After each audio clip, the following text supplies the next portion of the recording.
Well done, young man. Well done, young man was often a phrase most young men would love to hear from an adult. When I was a young man, I would concur. Like most, there were many tasks I had the privilege of taking on even if it was not my intention. How I graduated from one task to the next, I can only guess. I would often guess how, yet subconsciously know the answer. You see, there's nothing like the feeling of struggle and confusion. You know, when you're thrusted to your knees with stress so powerful that it wrings your stomach with knots that makes you lose your appetite. And when you find your mind bombarded with such worry so bad that you don't even bother to reach for something to assist you while you're struggling to stand. You see, in my early 20s, there was a car crash that didn't take me, even when the ongoing traffic hoped my passing would be quick and the car's multiple 360-degree spins would miss an explosive end. Instead, the automobile landed on a tree with the side of my face I saw shattered by shards of glass moments before the spin came to completion. Luckily, that reconstruction I had to face in my premonition did not materialize, but the car stopped on the same side that my face would have been shattered. I couldn't have possibly saved myself from that situation, but I knew who to thank. Well done, young man.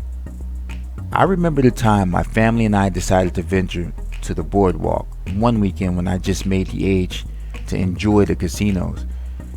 Because I was on my way to purchase a magazine, I waited for the person who manned the register, yet I decided I was going to return later.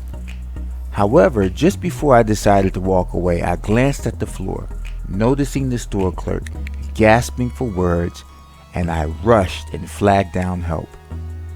After the man's hospital admission, the manager of the hotel gave word that the man's life was saved from heart failure, and they awarded me with tokens for assisting in the rescue.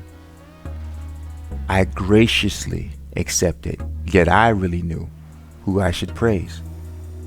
But what did he say? Well done, young man.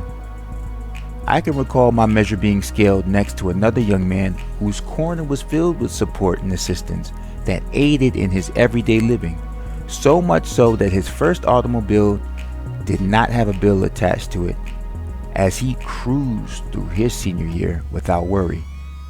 While I, being the first in the home to drive, I humbly substituted my transportation with a bike that helped to pay for my new ride when wheeling to my fast food employer. Still, who would I thank for that? You see, I used to feel resentment at a time I asked my family member to assist in adding me onto their automobile insurance, and their reply was that I was a new driver, and should I use my privilege recklessly, they can be sued. But my resentment didn't last, you see, because the extra responsibility had taught me how to work harder, which trained me for the responsibility for the purchase of a home we now have. However, the unexpected happened. It was later mentioned to me that he lent the privilege to his niece, and unfortunately, she ran into the problem he thought I would have. Thank God they were blessed to not have the worst scenario become reality, but still, who was I to thank? See, at a young age of about 10 or 11, I noticed my childhood friendships drifting into an area of life I wasn't prepared for. The best friends I played backyard sports with would tend to sour during the times we didn't meet. Since my interpretation of our relationship was still the same as the last time I saw them, there was no reason to think otherwise. While I cannot recount everything said and done, however, I noticed that if I wasn't there, there was a possibility that something could have been said to separate my closeness with a friend I felt close to. As I grew, there seemed to be a trend I didn't catch. Usually my expectation ruined my judgment. You see, a bad expectation results in bad judgment. Even as I would spend time in self-reflection, I would often analyze myself, my expectations, and their alignment with the personalities I would come in contact with. So my misunderstanding and self-reflection empowered me with new perspective when walking into relationships, with more eagerness to understand and less of a want to misinterpret, with expectations that may have been prefabricated. Even if I felt bad from someone else's response to me, I relieved them in any malcontent. You see, as I grow older to a ripe age of it may take some time for me to properly read the personality of the people I encounter. Yet, I can say that it comes in handy when big decisions of life change comes into play. Again, who am I to think?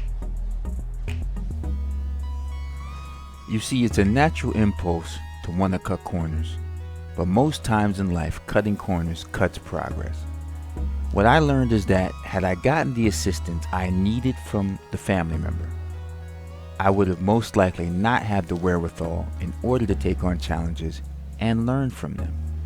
This too is a huge confidence builder, because when I took on the challenge of saving, searching for, and buying a home, it prepared me for or with a can-do attitude.